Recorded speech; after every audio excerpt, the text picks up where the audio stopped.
one of our permanent series showcasing the best Romanian reflection in all things American and tackling topics relevant on both sides of the Atlantic. Our guest today is an essayist, an university professor, but above all, a film commentator whose piercing critical gaze, razor-sharp analytic skills, monstrous command of history of film, both Romanian and international, and assured eloquence, have made him one of the most revered, and I should add, one of the most feared Romanian film critics. Andrei, Gorzo, welcome to the program. Hi, everybody. And what can I say? Thanks, Doro. I'm overwhelmed. You know, there's selling something or somebody and there's overselling. You really oversold me. No, I have to assure everybody who's watching us that this is the truth.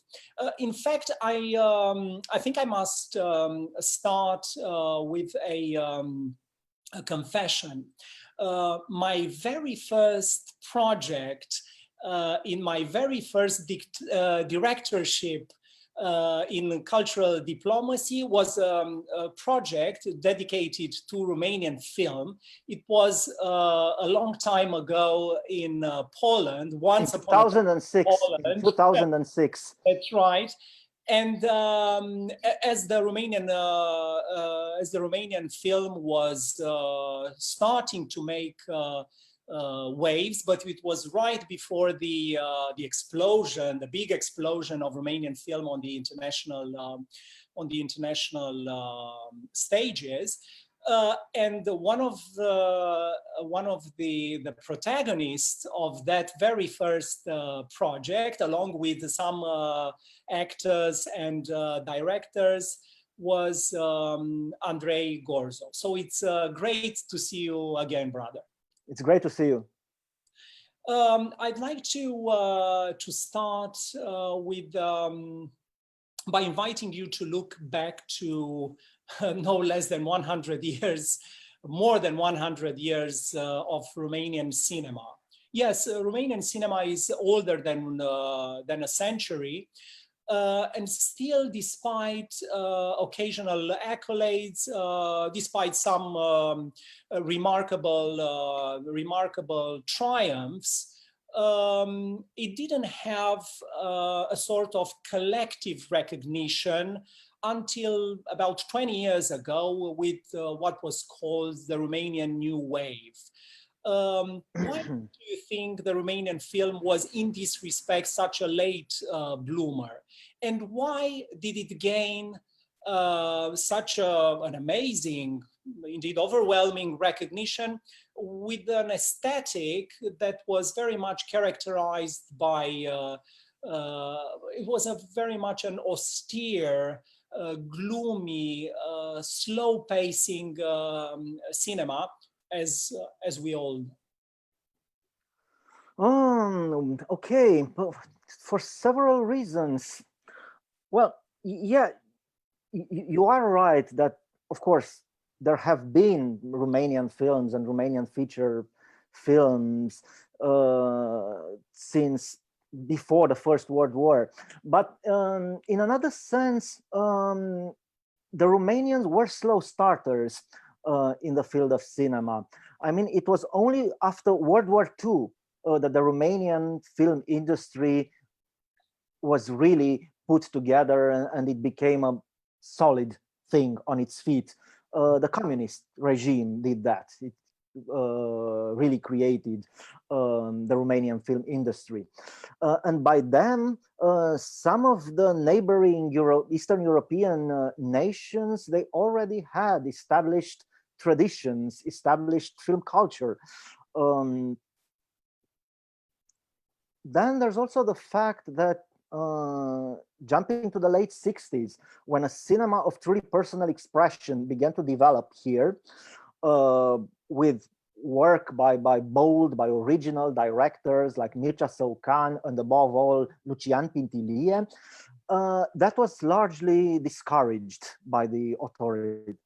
So the birth of a cinema of personal expression in Romania in the late 60s, that was not really encouraged. You know, at the same time, other Eastern European socialist countries developed great art cinemas.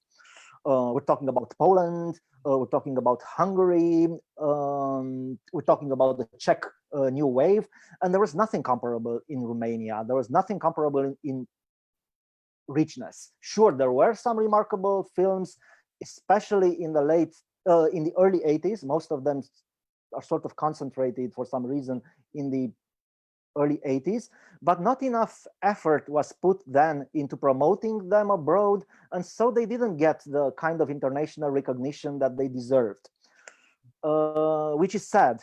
On the other hand, there are not many such films before 1989. We're talking about a handful of films that would have deserved that kind of recognitions, films deserving to be compared with the best of what was being done in Poland or Hungary.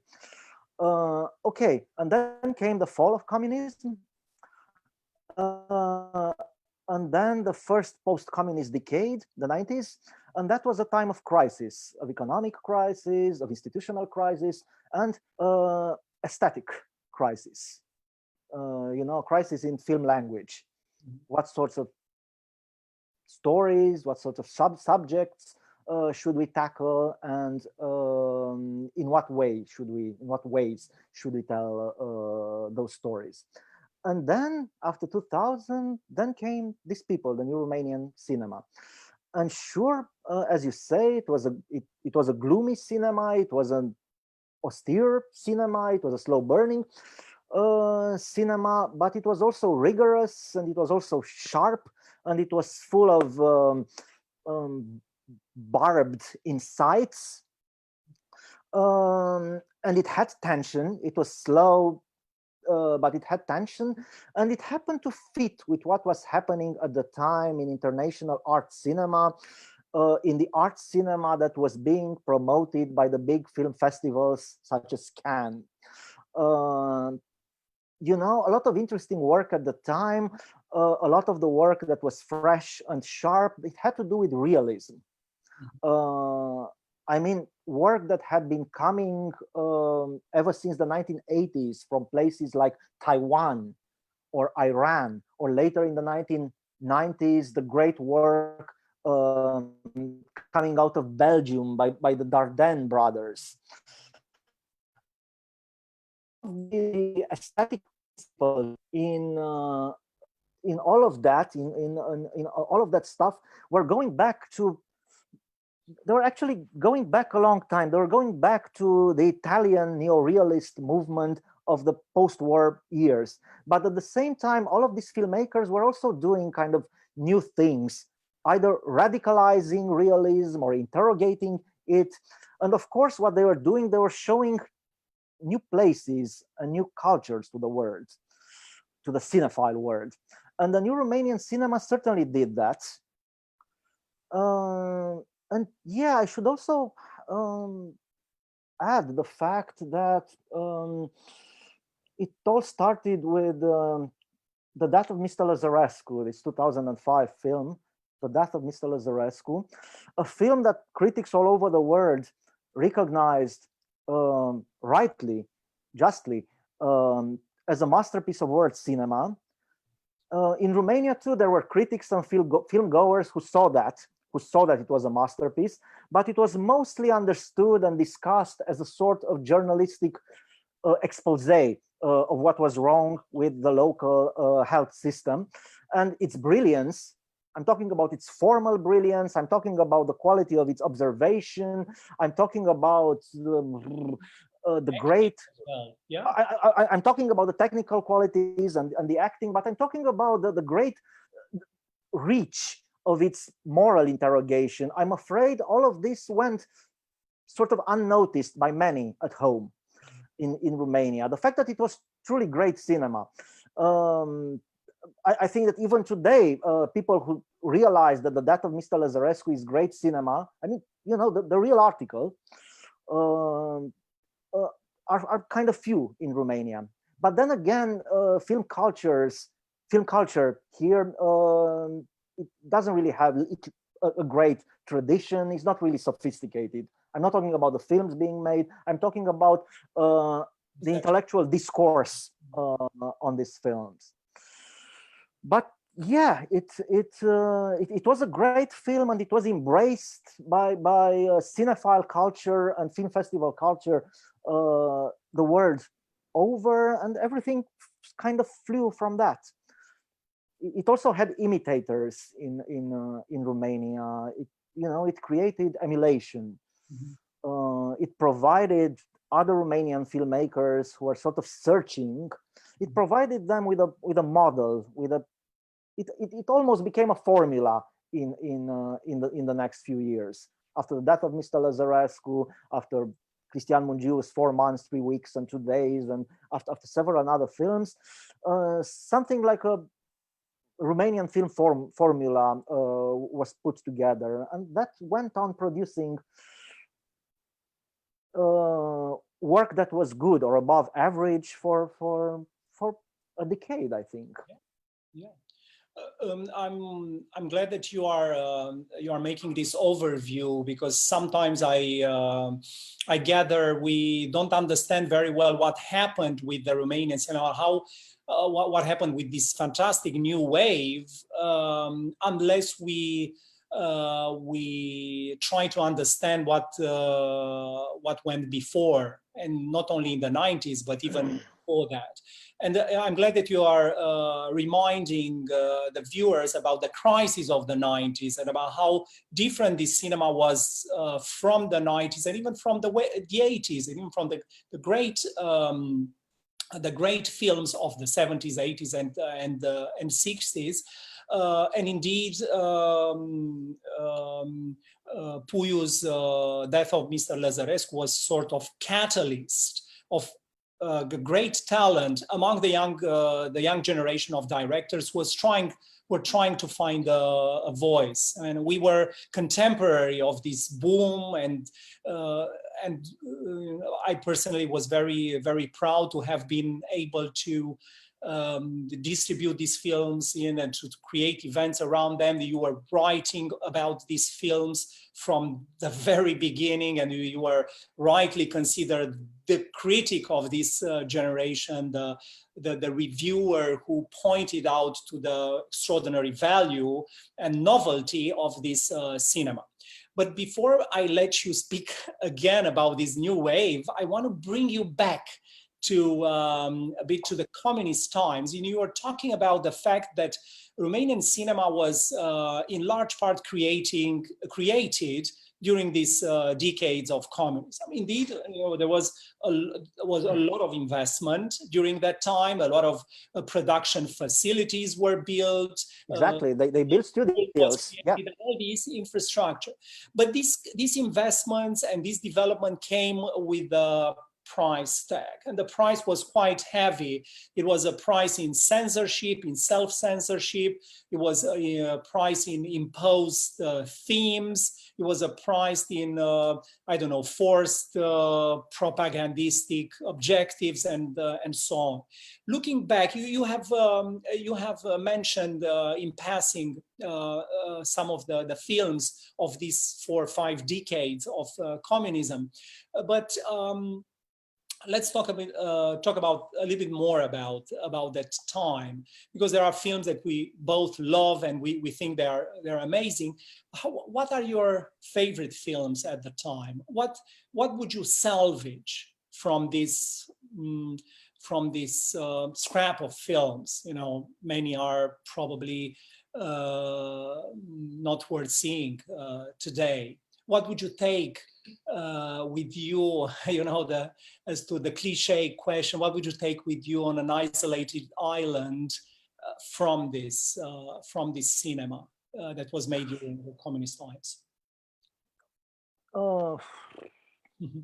Well,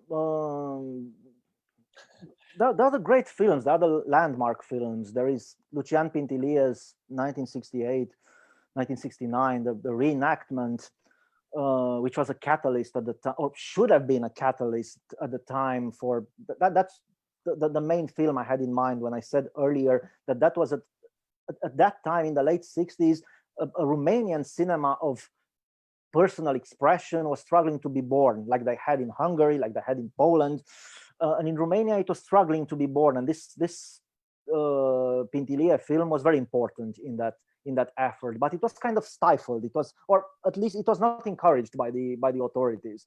And then there's a wave of very good personal films in the early 80s. There's a great film which is called A Girl's Tears or A Maiden's Tears, I think, Lacrima de Fată, by Iosif Demian, a director who shortly after emigrated to Australia. DOP at the time and now professor of, I think of... Exactly, he had been a DOP. He directed a number of films, including this film, which is really great. And then during the 80s, we have three great films by this Romanian writer-director, Mircea Daneliuc.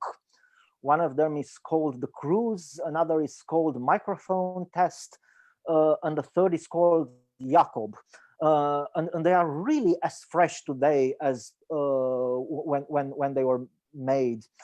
And absolutely fabulous films. And there are other films. There's a film by Alexandru Tatos which is called Sequences, Secvenze, and this would be probably, but there are several others. I don't know.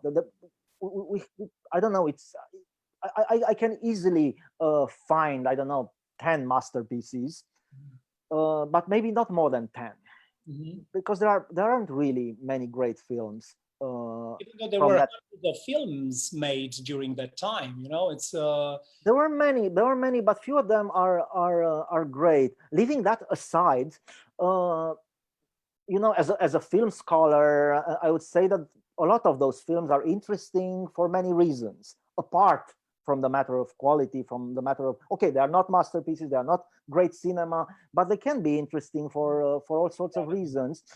But I totally agree with you that a lot of the cinema from that era is pedestrian, if not primitive in aesthetic terms, in cinematic terms. But I don't think this has, I mean, okay, it's partly the fault of the regime, but I'm not satisfied with the answer that they are bad because they are propaganda films. Because, you know, in theory, you can have propaganda films which are also interesting cinematically, which are interesting stylistically, which are cinematically inventive, which are creative.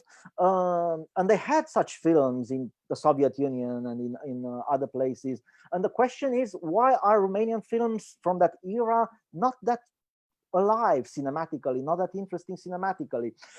Well, some of it has to do with the regime. It has to do with the fact that, especially in the 80s, from the late 70s and in the 80s, you know, Romania was not at all an open country. Poland and Hungary and Yugoslavia were relatively open countries, and the quality of their cinemas has to do with this, with the freer circulation of ideas about the cinema. So yeah, we didn't have that, but maybe it also has to do with, I don't know, with Romanian film, right? Yes. Sorry? Something intrinsic to the cinematic culture, right? Something intrinsic to the cinematic culture, and I don't know exactly what it is, but I you know, if you look at that community, maybe there's the fact that I don't know, maybe there's the fact that Romanian cinema from that era is dominated by literary values and theatrical values. A lot of the people who were involved in cinema, they were not really film people, or not in the deep sense of being committed. you know, actually thinking about the cinema. They were literary people. They came from other fields, and maybe it has to do with that. I mean, a lot of the films from that era look like their directors gave little thought to matters of audiovisual storytelling, to matters of, you know, style. What is style in cinema? What is cinematic style? How do I imbue a film with style? There's very little of that. But you know, they are interesting for other reasons, and I think actually that the Romanian cinema from the state socialist era has not been studied enough. Um, in a way, I would say, and only in a way, that it's a slightly healthier cinema than the one we have today, in the sense that at least it was a popular cinema. More people were going to see those films, and this means that it had established genres. You know, there were musicals, there were children's films, there were spy films, there were even westerns, there were I don't know, historical epics, and of course they didn't produce masterpieces, and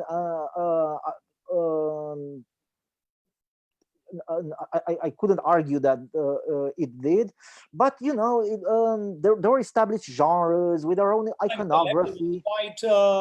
quite high, you know.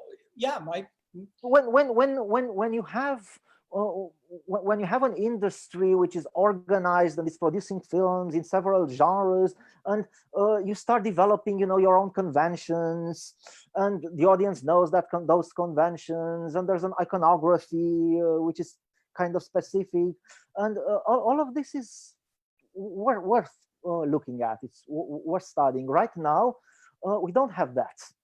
Uh, for years we had a vigorous, incredibly vigorous, given how few films we were producing, but we had an interesting art cinema for a few years uh, recently, starting 2000. 2005. Um, but apart from that, it's not a healthy film culture. You know, there are not established genres. There are not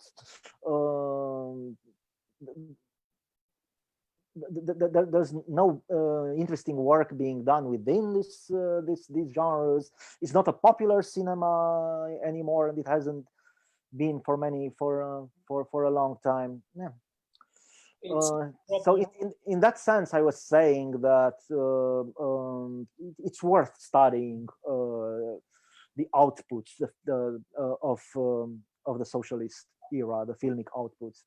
I definitely share with you your opinion, and we have talked about these things many times. I mean, I was thinking that, you know, probably if we start talking like our you know, our usual conversation, you know, would last probably more than 1 hour that we have allocated for this show with more many things.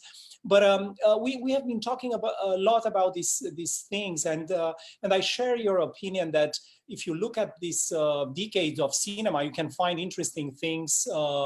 Um, probably every year, you know, or you can have interesting experiments, you can have fantastic acting, brilliant cinematography, you know, structure, you can have style from time to time, indeed. So you can have everything there, and I think we must look closer to this time in order to discern, you know, what is truly valuable. But this is something for you and not for me, and that's why I'm going to the next question, which is something related to your trade, something related to the way you see films, something with the way you discern value when watching films. So, is there a method in your approach?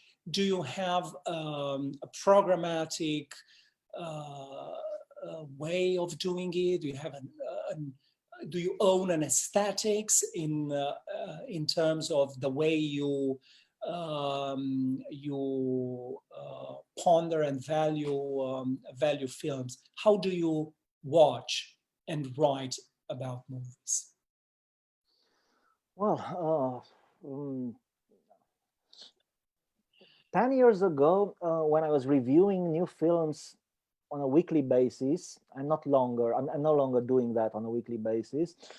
Um, so that was 10 years ago, and I was doing that, and it happened to coincide with a time when the Romanian cinema was in the middle of this regeneration, in the middle of a boom.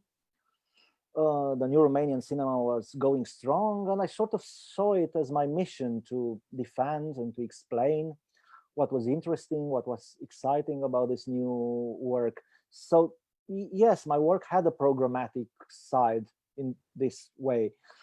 Apart from that, and at the present moment, I don't know if I have a programmatic aesthetics.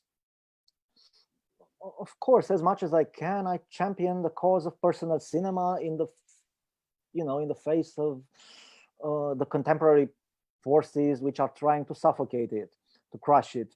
But I don't know if this amounts to a programmatic aesthetics. I suppose that what I can say is that over time I have developed a stance, an outlook on cinema and on its history and where it's coming from and where it's going and its place in society and how it relates to the other arts and to the history of artistic forms and things like that. But I don't know, what everyone has to develop something like that if one is to develop as a critic. So you have to delve deeply and widely into film history. But okay, probably that's not enough. I think that in order to write some film criticism that has any significance at all other than just advertising product, you need to develop some ideas about the world. So in order to say interesting, meaningful things about films, you don't have to look only at films. You have to do some wider reading, and you have to get some experience, and you have to try to develop an outlook, a stance towards the world and history and things like that. Yeah, that's all I would say at the moment in answer to your question. This is not a conversation of easy questions, as you yeah. but no, it's very interesting what you say, that you have to go outside the realm of cinema in order to better understand cinema, which to a certain extent you have to do with all arts. I mean, talking about authentic art, and I'm glad you mentioned the way the reviewing films and seeing films and understanding films can be corrupted, and we see around us the fact that sometimes feel that the film criticism, and not only film criticism, literary criticism, art criticism,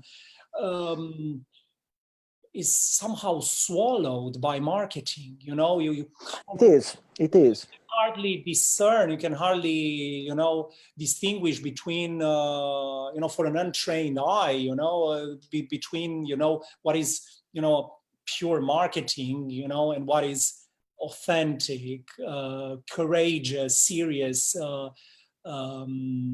film criticism. How do you make this distinction? How do you see which is which?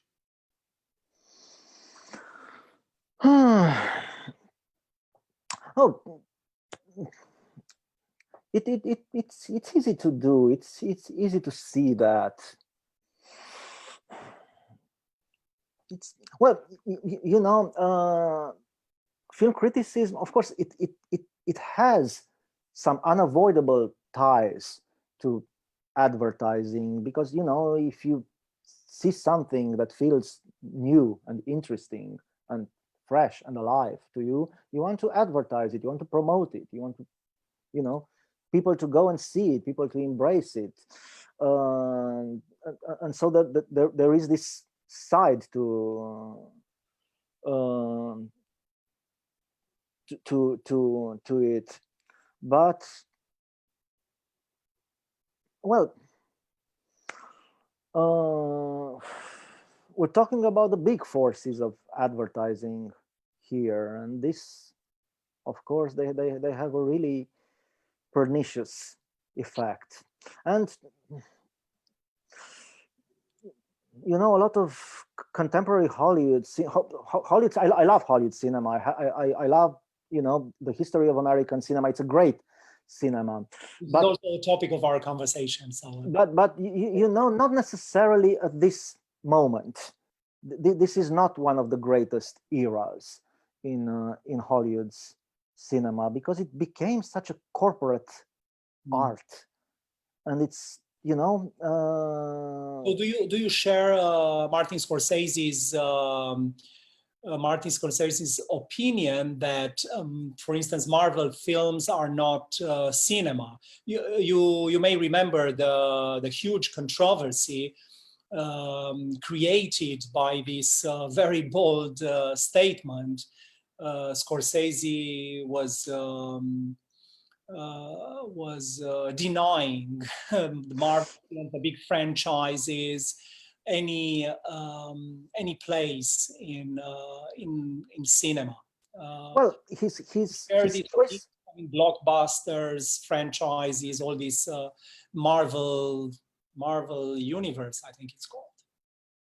Well, his choice of words may not have been the happiest, because when he says that Marvel films are not cinema, he can't help but sound like many other people who react to something that they don't like in cinema by denying that something is cinema. And it's tricky to deny that something in cinema, because then you have to advance a definition of what cinema is.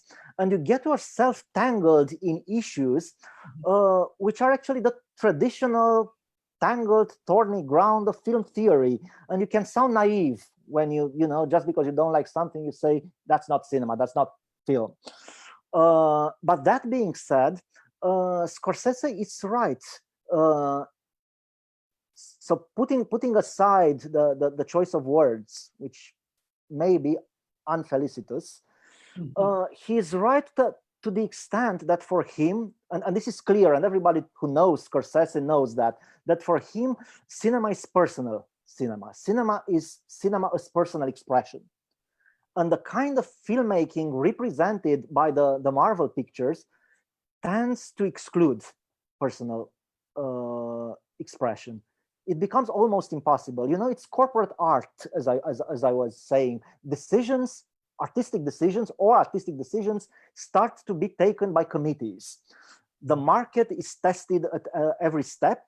So yes, we talk character. What is a situation? We're talking about films which are being put together by armies of executives and advertising people, and yes, Scorsese is right to feel that everything he loves in filmmaking is threatened by these practices. He's right about that. Everything he loves, which happens to coincide in large part with what I love, is threatened by these practices. And I think he's right to love what he loves and hate what he hates. And of course, as a critic, I agree with him 100%. We should defend personal filmmaking against the impersonal, anonymous system of production. I don't. So yeah, I don't think much good coming out of this system. Anything stimulating or liberating, any interesting ideas or images. So yes, he's defending his idea of creativity in cinema, and I think it's worth defending that. I think he's defending auteur cinema, what is being called auteur cinema, which you know, a lot of people, for a lot of people, auteur cinema means art cinema, but doesn't have necessarily to be the case. You can have auteur cinema in Hollywood. You can have big Hollywood filmmakers who are making entertaining films and genre films, and who are also auteurs, who are also expressing themselves. You know, the auteur theory, when it was developed in the 1950s by those French critics, they didn't mean their ideas of great artists in the cinema. Their idea of a great artist in the cinema wasn't Fellini or Bergman. It was Alfred Hitchcock or Howard Hawks. So these big Hollywood directors. But you know, the point was that Hollywood at the time allowed spaces for personal expression, for a cinema of personal expression, and of course, such spaces still exist today. They haven't disappeared. You know, Quentin Tarantino is obviously an auteur. He's nothing if not personal. I don't know who else, Paul Thomas Anderson, David Fincher, other people. But it's getting harder. And Scorsese was right. I mean, he was trying to sound an alarm. You know, this kind of stuff is getting harder to do in this system in Hollywood, and it can be done in other systems, in other in other cinemas, but of course, producing such films is one thing, and making them circulate so that a lot of people see them is another. So he was pointing his finger at the culprit, at the villain, Marvel Pictures, and he wasn't far wrong, I think. Of course, as you rightly say, we have to distinguish between this corporate cinema, as you call it, as films coming out from the big studios, and independent cinema and the history of American cinema. And I sense the excitement in your voice, because I know you're a great lover of American cinema and American films. And I'd like to dwell a little bit longer on this topic by asking you what are the directors or writers or critics in the American film culture that you are that you feel closer to, that they have had an impact on your formation and your taste and sensibility? Well, I love American cinema from nearly all eras. I'm obviously not an enthusiast for the present era of Hollywood filmmaking, but apart from this one, I really love American cinema from nearly all eras. As for American critics or academics or scholars, well, I actually became a film critic when because I discovered Pauline Kael's books. So that was in the early to mid 1990s when I was in high school, and there was an American Cultural Center in Bucharest. So yeah, that's in the mid 90s, that still existed. It closed in 1995. Unfortunately, you know, having accomplished its Cold War mission, they closed it. But happily for me, I caught it when it was still open. And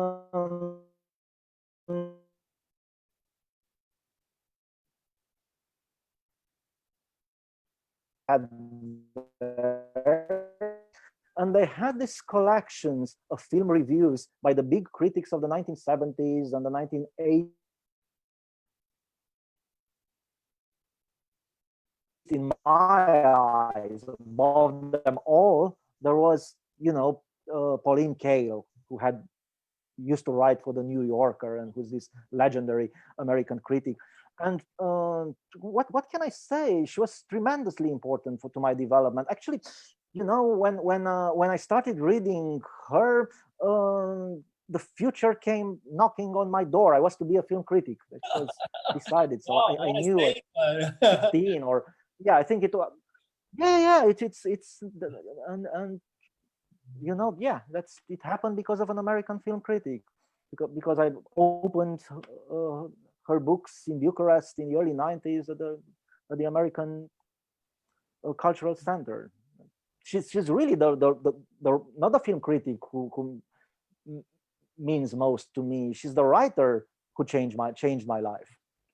Wow, that's quite a statement. But and of course she was a great personality and with a huge influence on American cinema and its development. But you said that you are fond of Hollywood. You are not dismissive of Hollywood films, with the exception of the present. Not at all. Not at all. On the contrary, during this, many decades of Romanian film, what do you think was the impact of Hollywood cinema on Romanian film, on American commercial cinema on Romanian film? Was it any impact? Were the tropes of Hollywood cinema influential for the way our films looked, or our filmmakers thought of themselves? You mean in the state socialist era, or more recently, also currently? I don't know, in the 60s, 70s, 80s to this day, but especially during communist times and later, of course. Yeah, later. I mean, meaning currently, meaning today. Contemporary Romanian commercial cinema is not very diverse. It doesn't have many genres. Actually, what we call commercial cinema in Romania, there are some comedies, teen comedies. Some of them are teen comedies. Some of them are family comedies, and there's not much tradition behind them, which means the conventions are not really polished or sophisticated. So of course they are, to the degree that they are influenced by outside traditions, they are influenced by Hollywood, but not in a very interesting way. Yeah, as I was saying, the popular cinema of the state socialist era was more diverse. A lot of it was inept, but there certainly were more genres, and they were developed under more diverse influences. The American one, of course, but also, there was some Italian influence, there was some Soviet influence, there was some French influence. And as I was saying, at that time, there were musicals, there were children's films, there were big historical epics, there were war films, spy films, adventure films. So it was closer to a culture system like Hollywood, with established genres and yeah. Because some of the films, I mean, to me, but I might be wrong. To me, some of the films of the era looked very much as if they had internalized, they had learned, some of the lessons of American commercial cinema. I'm thinking about the adventure films at the time, some thrillers, some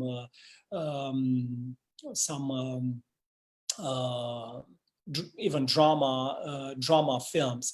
But looking on, from the opposite perspective, I don't know, some of the American films, of the independent American films, which continue to produce very interesting films. Some of them, and I can think of, Manchester by the Sea, or Winter's Bone, or other films, look very much in the approach, in the atmosphere, in the rhythm, in the acting. They very much look to me like Romanian New Wave films. Are we cheeky to infer that there might be a direct influence of Romanian New Wave, which for years has quite dominated the festivals and the arts house circuit on American independent films? Well, it's not impossible because, as you're saying, uh, they really circulated within the art house and festival circuit. And of course, they were seen by a lot of young independent filmmakers from all over the world. So it's not impossible. On the other hand, festival cinema, art cinema has its own conventions of storytelling, visual conventions, etc. You know, for example, critics have been talking for years now about this trend in art cinema, in festival cinema, towards something called slow cinema. And you know, Yeah, very good at that. yeah, exactly. And this may explain some of these resemblances. You know, they are all, you know, some people speak about slow cinema as if it were a genre in itself. So, you know, there may be this explanation that they are all examples of contemporary slow cinema. It doesn't have to be a matter of direct influence. Uh, that being said, the new Romanian cinema, I would say it has certainly exerted some influence. Traces of it have been detected, and critics have argued persuasively about the existence of such traces of direct influence in Hungarian films, in Bulgarian films, in Turkish films. But I don't know if it's spread to American independent films like the ones you mentioned. So I don't know. I'll actually have to look again at the two titles, the two films you just mentioned, because I don't remember being struck by the resemblances. But I don't know. I see that we have some very interesting questions. I'm going to save them for the last part of our conversation. Before that, I'd like to ask you about prizes. Romania New Wave, this amazing feat of creativity, has generated a lot of prizes. Practically, we have received all the possible and impossible prizes in the major festivals. You know, we have a big menagerie. You know, we have the golden lions, we have the winged lions, we have the golden bears, we have the winged lions, we have you know, all sorts of prizes. We have the palms, you know, the you know, much sought after palms and car. But still we don't have the Oscar. We don't. Yeah, that's true. What do you think is that? We Well, have a very good submission this year with the collective, the brilliant, amazing Alexander Nanau's film, but still we haven't got it yet. Why do you think was that? well, a lot of what's interesting, what it's currently interesting in world cinema has been ignored by the American Academy of Motion Picture Arts and Sciences. Uh, I, I don't know, I may be mistaken, but if I remember correctly, they haven't honored anything by Abbas Kiarostami or by Bela Tarr or the Dardenne brothers or Pedro Costa or Lav Diaz.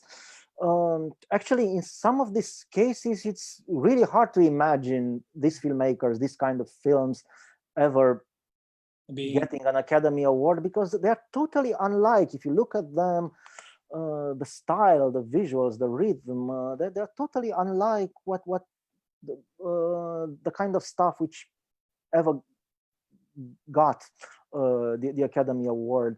So it has to do, I think, with the aesthetics of these films. They are not the kinds of films that Hollywood finds, what's the word, aesthetically congenial. When it comes to honoring what they call foreign cinema, meaning non-American cinema, world cinema, Hollywood, it actually seldom strays in aesthetic terms from what it knows. Or maybe if it does, it is to honor a film which is so if it happens to honor a film which is really different stylistically from Hollywood, then it's usually a film with a subject, with a story that Hollywood can recognize as universal. And I suppose none of these Romanian films happens to fit. But it's not only Romanian films. A lot of some of the best work by some of the most interesting filmmakers from the last 25 years hasn't been recognized by the American Academy of Motion Picture Arts and Sciences. It is true that there was a time in the 1950s and the 1960s when they were giving this award for best foreign pictures. They were really giving it to some of the masterpieces that were coming out from Japan and from Sweden and from France and from Italy at the time. So if you look at the lists from those years, you can see, yeah, pretty much almost year after year, what they have, the films that they have honored are really relevant films. But I'm not sure that's been the case for many years in that category. So there are some European directors that they obviously love. But it's either someone like Pedro Almodovar who makes pop films. He makes great films. He's a great filmmaker, but he makes pop films which are not, they are not as far from Hollywood itself and Hollywood's own traditions, not as far as to alienate the voters, the members of the Academy who vote for these films.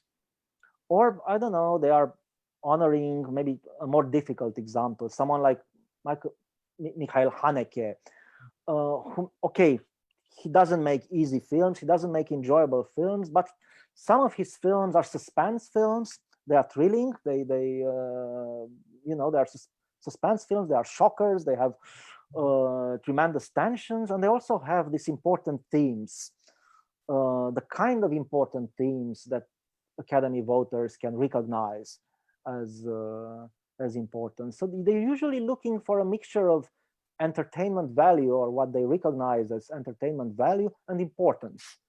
The importance of subjects, the importance of themes, and it's clear that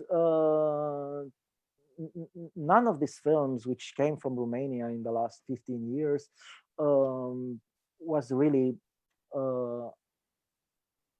up their alley. Was really inspiring to the inspiring to them. Let's hope that that will get it eventually. And well, there have been signs last year that they're trying to break out of this provincialism, because in many ways they're a provincial body, especially this category, best foreign film. But last year it was interesting because they gave, and actually they didn't give best foreign film, they gave best picture to a South Korean film. And that was interesting, and it may show that they're trying to break out of this provincialism. Well, we'll see. We'll see. As a professional promoter, I wish we could do more because in promoting our films, because it's not only the aesthetics, I believe but you are right about the way this sort of gap between the expectation and some European art films, including Romanian, but also it's a matter of marketing, it's a matter of lobbying, and it certainly is. I don't want to minimize that. I don't want to underestimate all that. I mean, getting a nomination involves a lot of lobbying, and why not say it? You have to spend some money on events and in order to draw their attention. So yeah, it's also that, but it's certainly also a matter of aesthetics. You know, when they finally recognized some Iranian films, you know, those weren't films by Abbas Kiarostami, who was, you know, the greatest film artist in Iran and one of the greatest in the world. They went for something more mainstream. They went for something closer to Hollywood. They went for, you know, films by Farhadi, who's a much more conventional filmmaker. And this is telling that they gave the awards to Farhadi and not to Kiarostami. This is very telling. Well, we have some interesting questions here. I try to read them very briefly, because we are galloping towards the end of our conversation, even though I feel that we could be together even more, and probably will go a little bit more than 1 hour.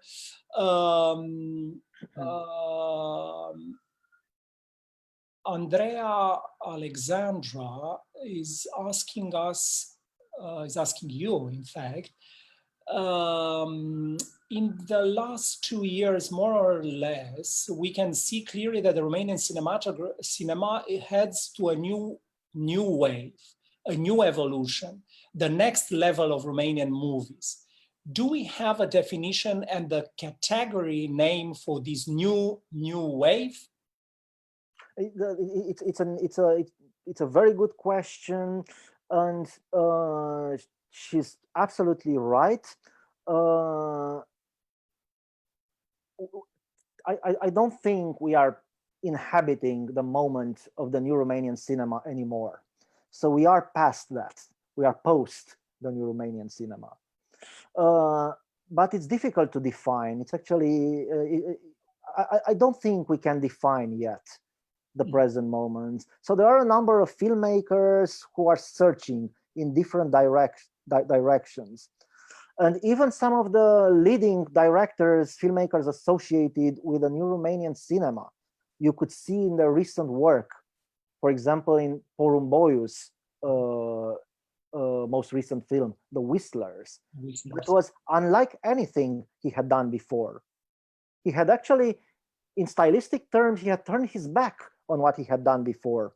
You know, what he had done before was kind of slow and minimalistic and observational and very home-based, very local.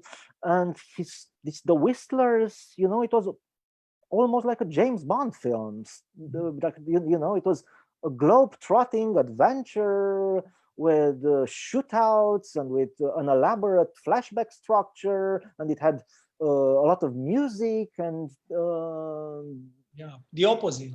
It was the opposite, and it had glossy imagery and exotic locations, and, you know, scenes set in Singapore, or I don't know, and, you know, Cristi Puiu too, who began the new Romanian cinema.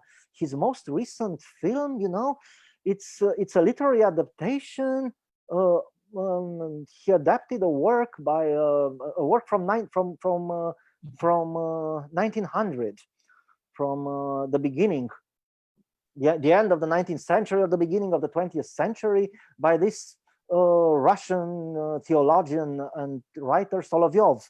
And he adapted it, and he made a period film, a costume film, and he made it in French with French actors. So it didn't look like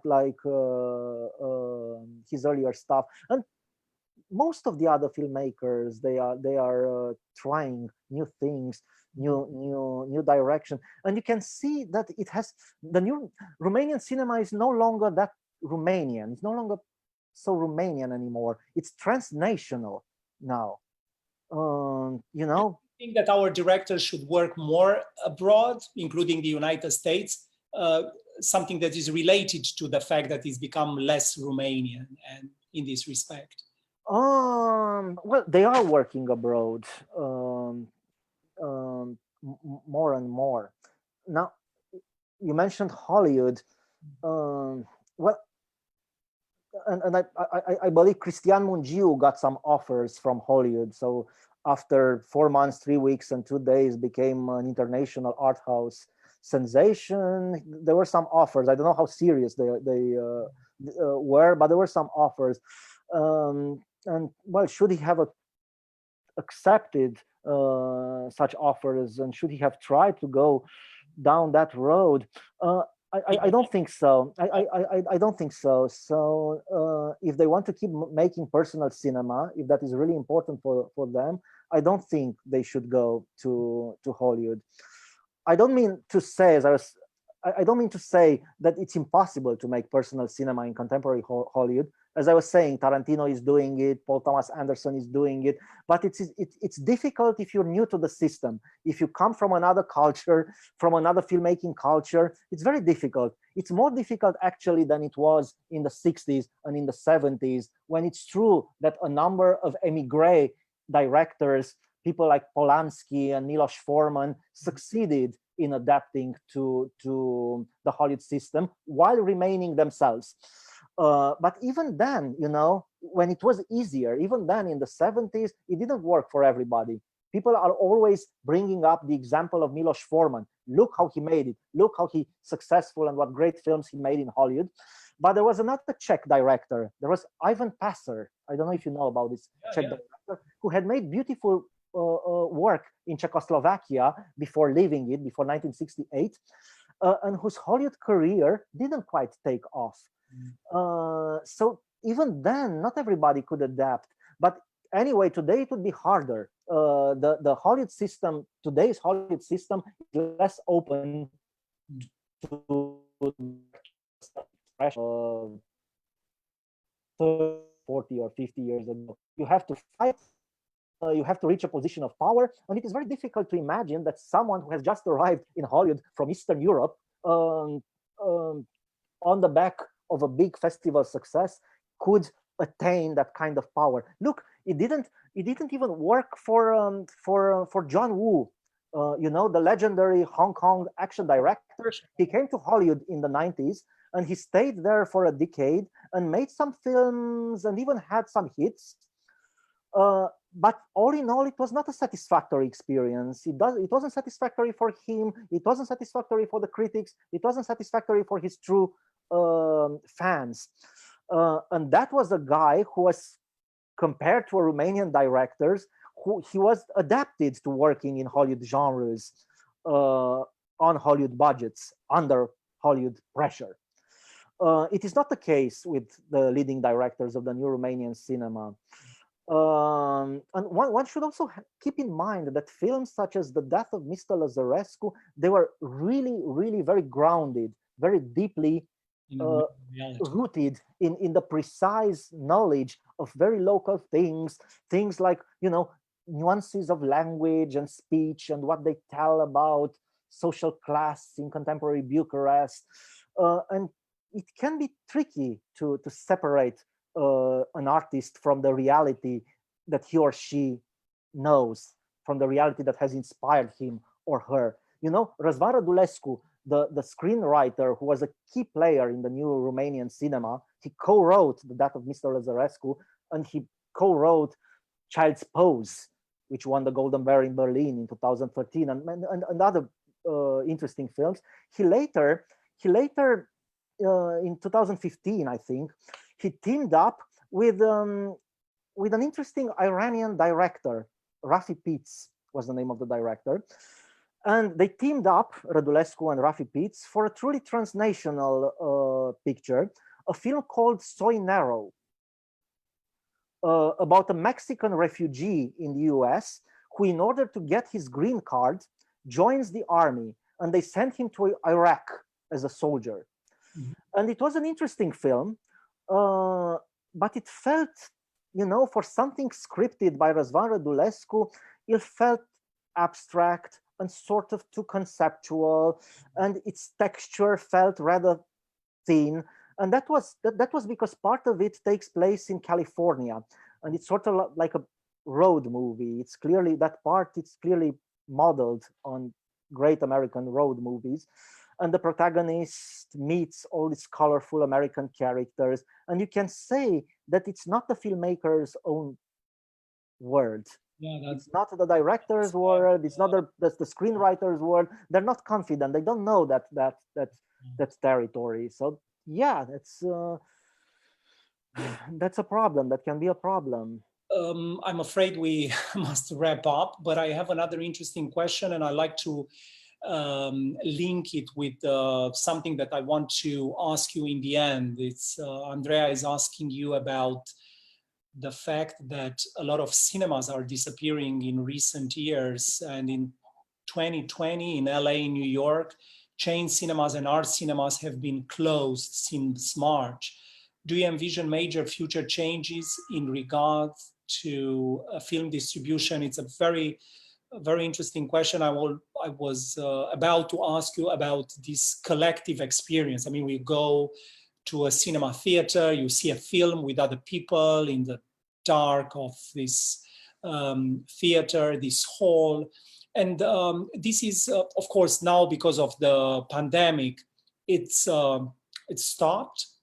But also, as Andrea says, a lot of cinemas are closing because other technologies are showing, are promoting different ways of enjoying cinema. I mean, no longer in the theater, but at home, no longer from celluloid, but from digital. It's not a collective experience anymore, but a very private one. What do you think about these changes? What do you think about this transformation? Are we on a brink of the disappearance of a way we used to watch and enjoy films for a long time? Well, maybe not disappearance, but the cinema's collective experience, it may very well turn into a minority option. Well, it was that was already happening probably, and the health crisis only accelerated. Uh, so yes, but in one form or another, we'll still have cinema. Mhm. Even if it will no longer enjoy the kind of cultural centrality and the kind of mystique that it used to enjoy. And maybe some of these changes may turn out to be positive in the end. Um, I'm thinking of the fact that for years now the collective experience of movie going was surviving mainly because of these chains of multiplexes. The network of multiplexes spread all over the planet. And these chains were surviving thanks to the big Hollywood machines, the ones that Scorsese is raging against. Mhm. And vice versa, these big films needed more multiplexes to be built, more markets to open. In recent years, it was in places like China. Hollywood was selling a lot of tickets, cinema tickets in China. So it may be good if Hollywood, after the recent disappointment of, how was it called, Tenet and Mulan, starts rethinking its business model. Because, the current business model, investing in all these franchises, in all these tent poles, in all these huge films, this huge machine-like films, it's clearly very expensive. It's Yeah, that's right. irrationally expensive, and it's heavy, and it's big. It's like the dinosaurs, and you know what happened to those. And and maybe they'll Hollywood. I'm talking about Hollywood. They're just rethink the kind of films they're investing into. The kind of films. Maybe it's just wishful thinking, but maybe these changes will also mean that. So something good may come. At least for people like Scorsese and me, something good will come out of it.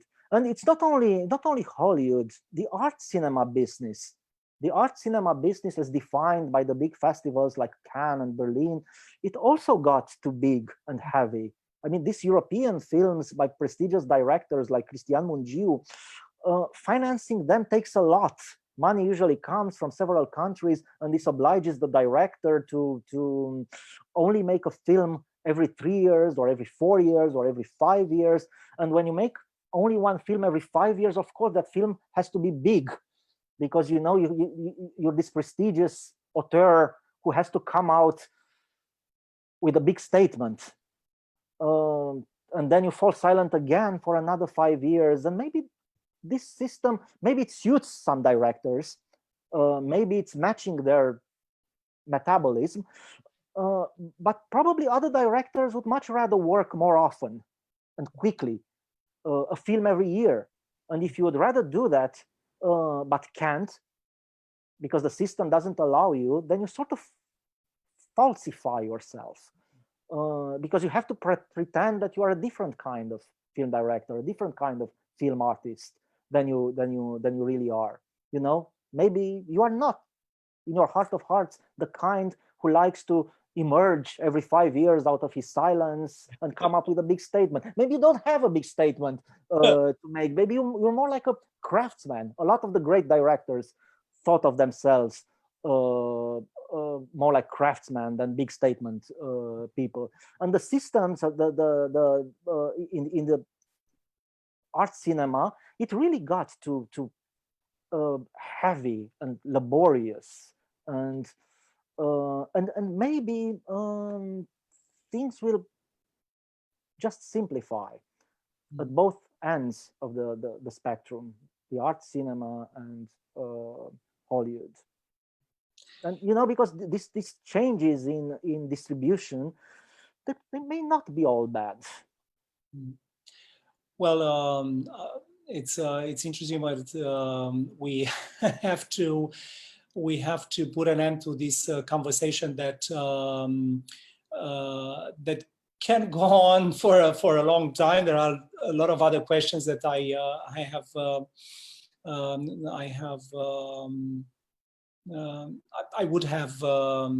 would have posed, but thank you for this passionate plea for change in cinema, for authorship, for authenticity. When I think of my question with regard to your system, to the way we see films, I think everybody can understand how you see films and how you see cinema by listening to you. And it's been quite a remarkable, more than 1 hour of conversation. We haven't gone that long, but it was worth it. Thank you all for thank you. It was great. It was great for me.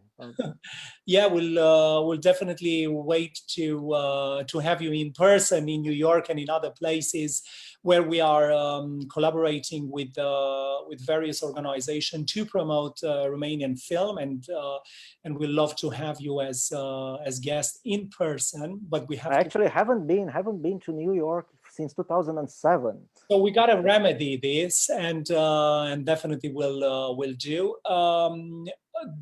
Unfortunately, the pandemic rages on, doesn't show any sign of abating. So we will continue to develop our online program, our permanent series. So keep watching, keep writing to us.